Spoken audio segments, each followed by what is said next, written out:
Bonsoir à tous, on se retrouve pour le débrief de Brésil-Serbie. Le match il vient de se terminer. C'est un match qui a été assez plaisant, bon, un petit peu moins la deuxième mi-temps. Et je suis content de le débriefer vraiment parce que j'attendais l'entrée du Brésil dans cette compétition. Et ils sont rentrés de la plus belle des manières en gagnant 2-0. Du coup, on va commencer directement par ce petit débrief. Alors, en première mi-temps, c'était une mi-temps que. En fait, le Brésil, je l'ai qualifié un peu de diesel sur ce match-là.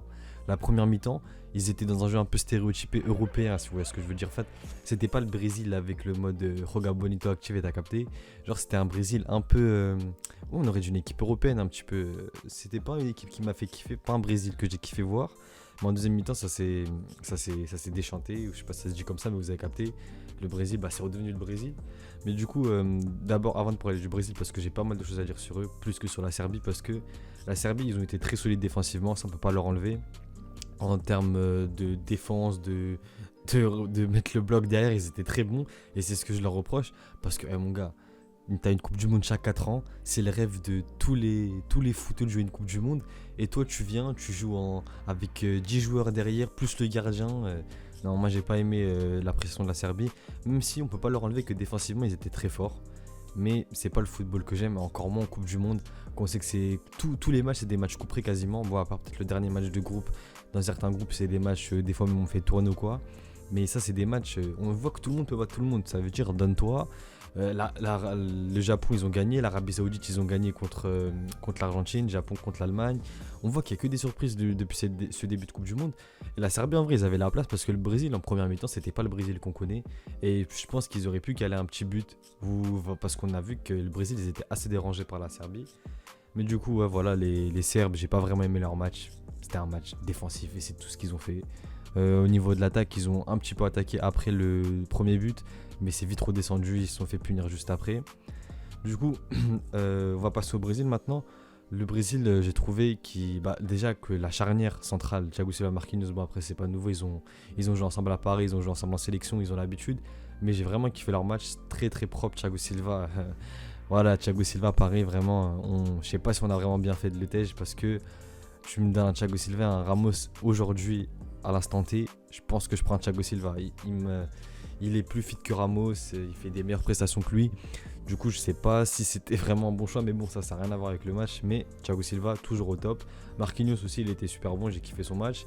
J'ai un problème avec la défense brésilienne, c'est les deux latéraux. Après, peut-être que c'est Tite qui leur a dit de ne pas monter, mais je trouve que les latéraux, ils n'ont pas assez attaqué, même si c'est un 4. Ils ont joué en 4-2-3 un petit peu, des fois 4-4-2, enfin ça dépendait, c'était bizarre un petit peu. Mais, enfin bizarre non, mais vous avez capté.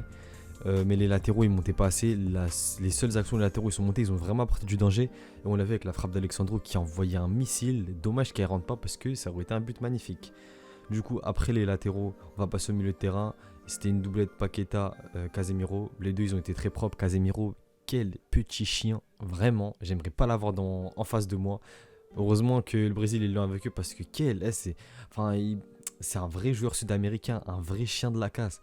On a vu tous les petits coups de coude, les petites manchettes qu'il te met. Casemiro, à avoir en face, il doit te faire péter un câble si t'es pas solide mentalement. Ensuite, Neymar. Neymar, je vais en parler maintenant et je vais revenir un petit peu à la fin du match. Parce que Neymar, comme vous avez vu, il est sorti sur blessure. Mais son match, en vrai, il était pas mal. Le premier but, il vient de lui grâce à sa feinte de corps quand il reçoit la passe. Même si après Vini, il frappe. Mais l'action démarre de Neymar. Neymar, son match. En fait, sa blessure, d'un côté, je la sentais venir parce que on voyait que c'était un Neymar qui redevenait provocateur un peu pour rien. Des fois, il driblait alors qu'il n'y avait pas besoin de dribbler. Du coup, la blessure, je vais en parler en fin de match parce que j'ai d'autres trucs à dire avant. Ensuite, au niveau de l'attaque, je vais commencer par Vini. Vini, il a fait une première mi-temps correcte et un bon début de deuxième mi-temps, même si en deuxième mi-temps, on l'a un petit peu moins vu. Mais Vini, il a fait un bon match. J'ai pas mal aimé son match. C'est Vinicius en vrai. Bon, après, Vinicius devant, non. Vinicius devant, des fois, il abuse de fou. Je l'aime bien, c'est mon gars, tout ça. Mais Vini, des fois, mon gars, c'est trop, non. Il y a une image. Bon, il a glissé, mais même. Là, il y a tout le monde entier qui te regarde. C'est pas un match du championnat. Glisse au moins correctement. Il a glissé comme du n'importe quoi. Mais bon, en vrai, il a fait un match correct. Vini, je lui mettrai un petit 7 en vrai. Je vais passer à Rafinha. Rafinha, par contre, j'ai pas aimé son match. Et vous, avec un maillot du Real, ça n'a rien à voir avec le Barça. Déjà, ça, c'est un cadeau. C'est même pas moi, je me suis acheté. Mais ça n'a rien à voir avec le Barça, je sais pas quoi. Rafinha, j'ai pas aimé son match.